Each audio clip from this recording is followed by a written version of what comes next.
la nouvelle édition de notre programme Femmes d'Égypte. Aujourd'hui, nous allons rencontrer une femme qui peut vraiment vous donner de l'énergie positive et de l'espoir. Maïcha Al-Qami, à un moment donné, a arrêté une carrière dont elle n'était pas satisfaite, a changé sa vie et aujourd'hui, elle se trouve satisfaite avec une nouvelle vie, une nouvelle carrière, une nouvelle vision de la vie.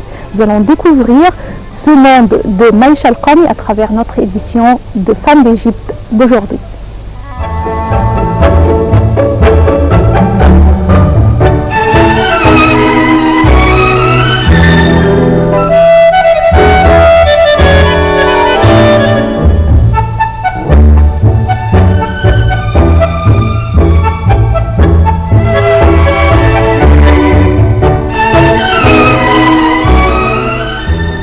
Madame Maïcha Al-Qami, bienvenue à notre programme Femmes d'Égypte. Ravie d'être avec vous aujourd'hui afin de découvrir un monde fascinant, curieux, intéressant, nouveau quand même pour nous. Mais tout d'abord, nous voudrions commencer par vos souvenirs de l'enfance, vos premières années de scolarité. Comme enfant, j'étais fille de diplomate. Alors j'ai voyagé avec ma famille dans plusieurs pays. On a vécu, comme bébé j'étais en Belgique, mais comme enfant j'étais en Allemagne, au Koweït et en Italie. On a vécu aussi à Rome. Puis je suis revenue à vivre et travailler en Égypte.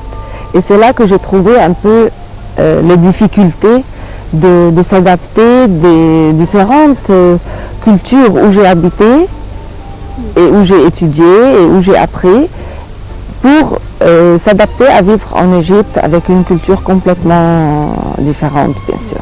Puisque vous avez vécu longtemps à l'étranger entre plusieurs pays, est-ce qu'en retournant ou en quittant n'importe quel endroit où vous avez vécu, ça causait de problèmes de s'adapter, de s'intégrer? Quitter toujours l'endroit où on a vécu nous aide beaucoup à faire des amis très facilement. Mais aussi, ça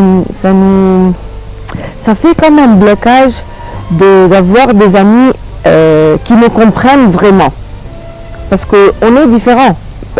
Quoi que ce soit, les raisons de cette différence, on a vécu dans des pays avec des habitudes différentes, un mode de vie différent, un mode de percevoir les choses d'une façon différente. Et tout ça nous a affectés, on ne peut pas l'ignorer. Venir en Égypte, puisque je suis venue à plusieurs reprises ici à l'école, j'ai plusieurs amis d'école que j'aime beaucoup jusqu'à maintenant et nous sommes de très bonnes amies.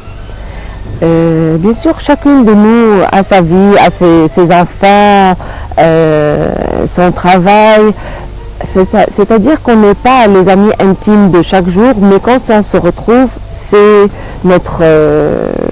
comme si rien n'était, c'est comme si on se voyait chaque jour.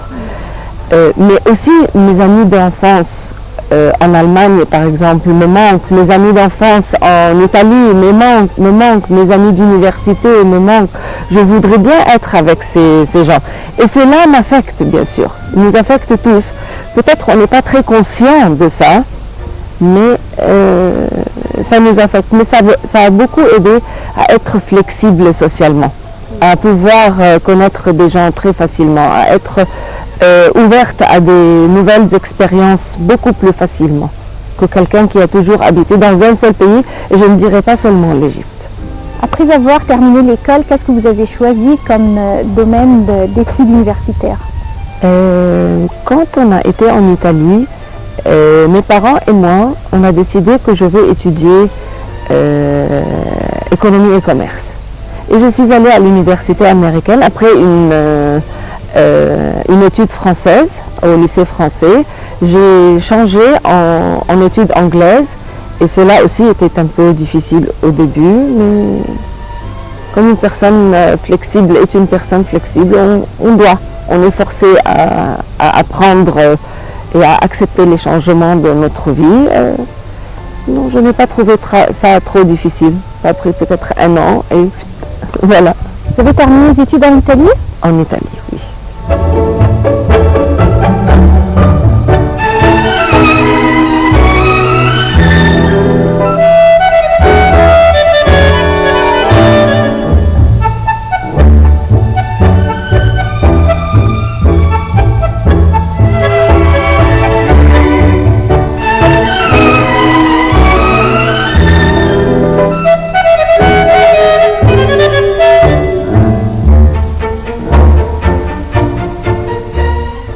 Après avoir terminé les études en Italie, qu'est-ce que vous avez fait après? Est-ce que vous êtes resté là-bas un peu, vous avez entamé une carrière tout de suite, vous avez retourné en Égypte? Qu'est-ce que vous avez fait exactement? Parfois, je me demande pourquoi je ne suis pas restée dans ce pays que j'adore jusqu'à maintenant, l'Italie. Donc, je suis rentrée avec mes parents en Égypte. J'ai travaillé dans une banque. J'ai travaillé pour 6 ans dans une banque. Puis, j'ai fait un petit changement. J'ai fait un peu de, comment on appelle, consultancy? Consultation. Oui, consultation. C'était pendant les projets de privatisation en Égypte. Alors j'ai travaillé avec une société et on a fait des études de plusieurs sociétés égyptiennes qui allaient être privatisées. Puis j'ai rencontré mon mari et j'ai dû voyager avec lui. Alors j'ai quitté ma carrière et on a voyagé dans plusieurs pays. Est-ce qu'il travaille comme diplomate lui également? Non, mon mari était ingénieur. Il travaille pour une société européenne. Mais on a habité Dubaï. Jusque-là, je vois que vous aviez une vie normale, vous avez suivi, si on peut le dire, un chemin un peu traditionnel, mais tout d'un coup, vous avez tout changé, vous vous êtes transformé, vous avez transformé votre vie. Je voudrais savoir comment et pourquoi vous avez décidé de métamorphoser votre vie. Toujours le changement vient avec ou une réalisation que quelque chose ne va pas, ou un choc. Et pour moi, le choc, c'était mon divorce. Quand j'ai quitté, quand mon mari et moi, on s'est quittés, je suis revenue en Égypte, je me trouvais vraiment perdue. Parce que je n'avais plus de carrière, je n'ai pas travaillé pour 10 ans, parce que lui, il voyageait beaucoup, et moi, je devais être avec les enfants. C'était un choix que j'ai fait. J'ai préféré rester avec mes enfants que de travailler. Alors, quand je reviens en Égypte, sans carrière, mes amis qui travaillaient avec moi en banque sont maintenant dans des grandes positions de banque. Moi, qu'est-ce que je vais faire? Je ne peux plus travailler dans une banque, je ne peux plus être, j'avais disons 37 ans et je ne peux plus commencer dans une banque comme les jeunes gens de 23 ans. Qu'est-ce que je vais faire? Et vraiment, c'était un grand choc pour moi. Et pour 3 ans, 4 ans, j'ai fait plusieurs travails. Aucun ne m'a donné vraiment la satisfaction oui, de trouver, oui, c'est ça ce que je veux faire. Alors, je ne veux plus travailler dans une banque, aussi parce que je ne peux plus faire ce travail de 9 à 5, 6, 7 heures dans un bureau renfermé. Je ne peux plus. J'ai peut-être changé, je ne peux plus le faire. Qu'est-ce que je vais faire? J'ai essayé plusieurs choses. Vraiment, j'ai des carrières que j'ai commencé dès le début, pour 1 an, 2 ans, non, pas ça. J'essaye ça, je fais des cours, j'apprends, je fais une formation, j'ai vraiment investi beaucoup dans plusieurs formations. Non, c'est pas encore ça. Et vraiment, chaque fois que je ne trouvais pas que c'était cela ce que je voulais, je me sentais pire. Ah, qu'est-ce que je vais faire? Qu'est-ce que je vais faire? Alors, comme je plongeais de pire en pire, je cherchais.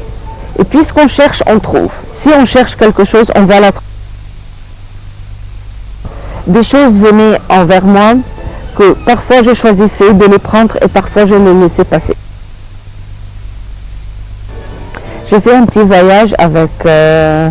C'était un coach aussi qui faisait des voyages de méditation, de yoga, d'un peu de petites leçons pour nous aider dans notre vie. J'ai rencontré une dame qui était elle aussi life coach.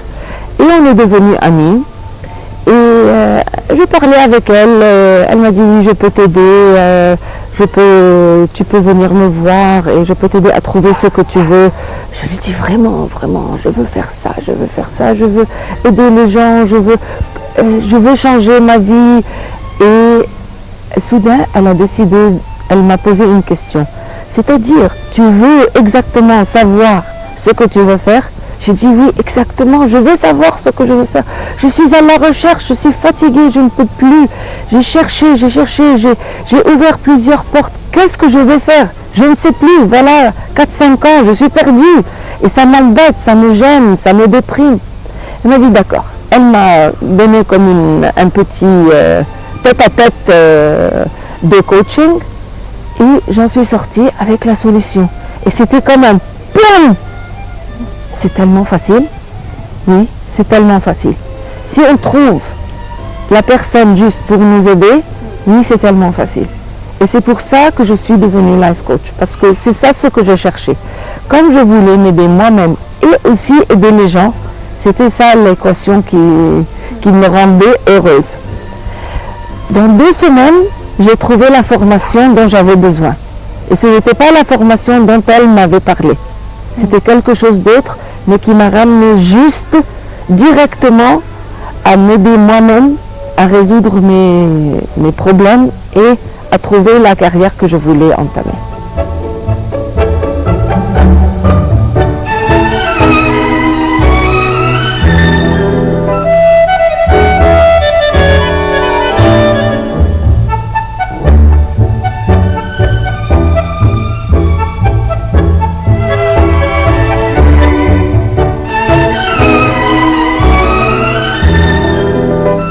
En ce qui concerne l'entraînement ou le life coaching, j'ai vraiment une tonne de questions, mais toujours la première question que j'ai en tête, c'est quelle est la différence entre le life coaching et de travailler le côté spirituel de la vie?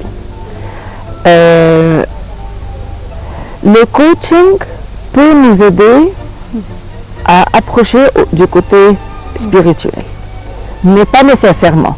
Ça consiste en quoi exactement le life coaching? Le life coaching vous donne la recette de ce que vous voulez.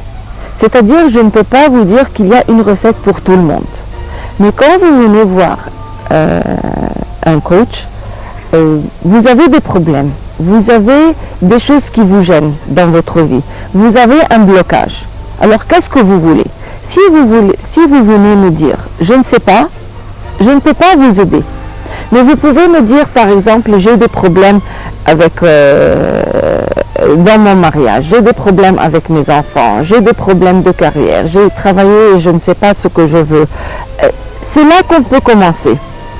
Et pas à pas, petit à petit, nous pouvons trouver exactement ce que vous voulez faire et c'est là que je commence à vous aider. Je voudrais bien savoir la différence entre psychologue, psychiatre et être entraîneur ou coach de vie. Un psychiatre est un docteur et quelqu'un qui a fait des études médicales et qui aussi se base son traitement sur des médicaments. Pas seulement sur le fait de parler avec le client, mais aussi on donne des médicaments. Le psychologue ne donne pas de médicaments.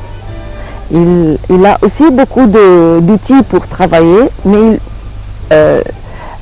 ils utilisent les histoires, c'est-à-dire que le client parle beaucoup de son passé, de ses histoires, comment il ou elle a réagi, comment il pense, qu'est-ce qu'il pense, leurs émotions.